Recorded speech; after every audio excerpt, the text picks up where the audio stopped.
et bienvenue, je suis Woman on Tour, globe-trotteuse, thérapeute et accompagnatrice de votre changement. La question que je vous pose aujourd'hui, c'est comment faire quand on veut agir dans la vie et qu'on ne fait rien parce qu'on a peur de l'échec? Je vous pose la question, comment fait-on?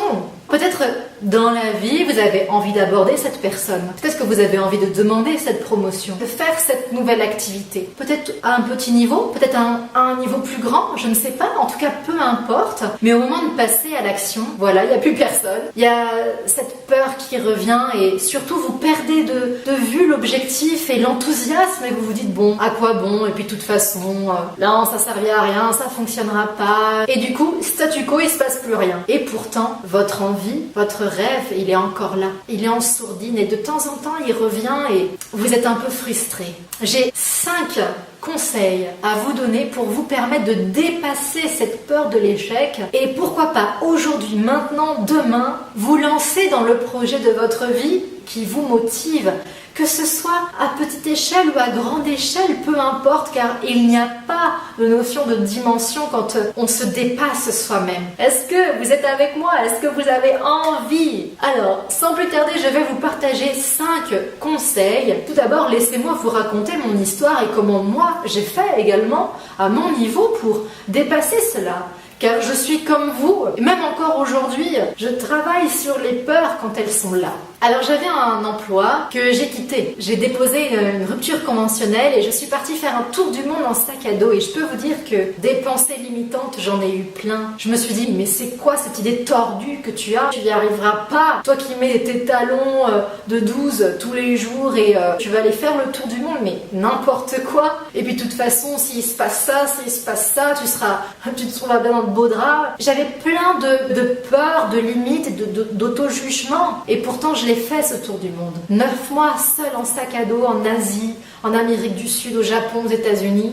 Et je peux vous dire que tout s'est très bien passé et qu'aujourd'hui ça me donne une force, une joie de vivre et un enthousiasme que j'ai envie de vous partager. Je veux que vous aussi vous réalisez vos rêves parce que il n'y a pas que les tours du monde. Je peux vous dire que à bien des niveaux, on peut se dépasser. N'importe quelles petites actions, si vous le faites, après, vous êtes heureux. Alors, sans plus tarder, laissez-moi vous partager ces 5 conseils qui vont vous aider dans votre vie. Le premier conseil, quel que soit votre projet, petit ou grand, pensez au plan B. C'est ce qu'on appelle en marketing stratégique, on appelle ça aussi les what if. C'est-à-dire, comprenez en français les et si. Et si il se passe ça, on fait quoi? Et si il se passe ça, on fait quoi? Et si il se passe ça, c'est ce que j'ai fait pour mon voyage. Si je perds ma carte bleue, comment je fais? Si on me vole mon passeport, comment je fais? Et si je perds ça, comment je fais? Si je me fais agresser, comment je réagis? Et toutes les peurs, ayez une solution pour chacune d'entre elles. Et je peux vous dire que ça va vous tranquilliser. Et réfléchissez aux conséquences possibles et à votre réaction en conséquences possibles. Anticipez tous les comportements, simplement, même en visualisant. Peut-être que vous aurez le sentiment de perdre du temps, d'être moins dans la spontanéité. Mais en tout cas, pour vos premières actions, ça peut tout changer. Le conseil numéro 2 que j'ai envie de vous partager pour passer à l'action, c'est de ne pas vous préoccuper du regard des autres. C'est peut-être encore le cas. Il vous manque cette petite audace en plus, cette énergie qui vous pousse à l'action et vous dites ah ben non, j'arrête là parce que mais qu'est-ce qu'un tel va penser, qu'est-ce que ma famille va penser, etc.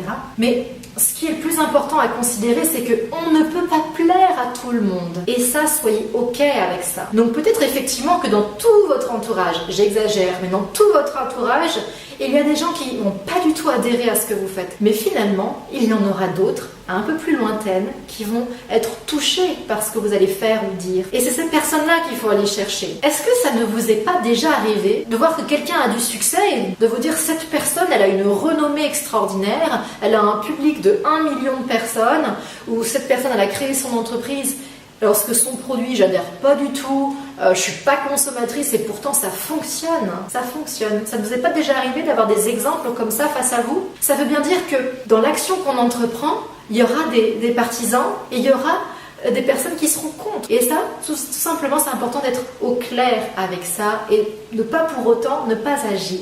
Conseil numéro 3. Faites la liste des peurs réelles que vous avez. Et si parmi ces peurs, il n'y a rien qui mette en danger réellement vos finances et votre santé et votre vie, dans ces cas-là, il n'y a rien qui mérite de ne pas être pris en considération. Foncez, foncez, je veux dire, la vie est trop courte. La vie, elle est faite pour vivre des expériences, dépasser l'ego, dépasser cet ego qu'on a en soi qui nous empêche d'être totalement nous-mêmes. Le conseil numéro 4 que j'aimerais vous partager, c'est de prendre goût à l'échec. C'est vrai que dans notre éducation française, l'échec est perçu comme quelque chose de dégradant, de humiliant, et on peut ressentir quand on vit quelque chose, et ça peut être dès l'école, dès le milieu scolaire, quand on dit quelque chose qui ne va pas, on peut sentir cette pitié, cette mesquinerie qu'il y a autour de nous et qui nous donne ce poids sur les épaules et qui fait qu'à l'âge adulte, voilà, on ne tente moins, on ne tente plus. Eh bien, dépasser cela. Tout simplement parce que l'échec, en vérité, c'est de l'apprentissage. C'est un retour sur action. Tout ce que vous faites où vous obtiendrez un résultat pas à la hauteur, dites-vous que vous apprendrez.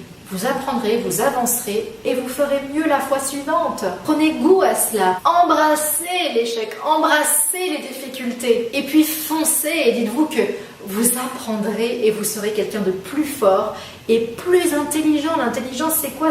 Il y a l'intelligence de la connaissance et il y a l'intelligence de ce que vous apprenez, l'intelligence empirique. Donc allez-y. Le conseil numéro 5 que j'ai à vous donner, c'est de vous poser la question quand on ne fait rien, quand on n'agit pas. La frustration, la vexation, la tristesse qu'on peut ressentir, elle est très puissante. Est-ce que vous la ressentez là en vous, là, cet agacement, cette frustration, cette colère qu'on a contre nous-mêmes de ne pas agir?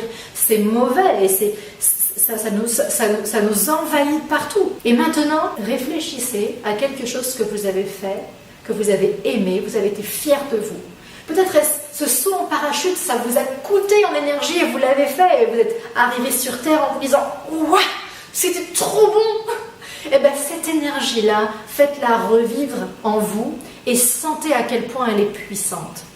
Maintenant, je vous pose la question, laquelle des deux voulez-vous dans votre vie? Laquelle des deux avez-vous envie d'emmener tout le temps avec vous dans votre vie et qu'elle vous accompagne? Personnellement, il n'y a pas photo, je préfère la deuxième. Alors choisissez vous aussi d'être fier de vous. Choisissez de vous lancer, d'agir pour que le plus souvent possible dans votre quotidien, dans votre vie de tous les jours, il y ait toutes ces actions qui vous fassent rentrer à la maison et vous coucher le soir en disant « Yes, je l'ai fait ».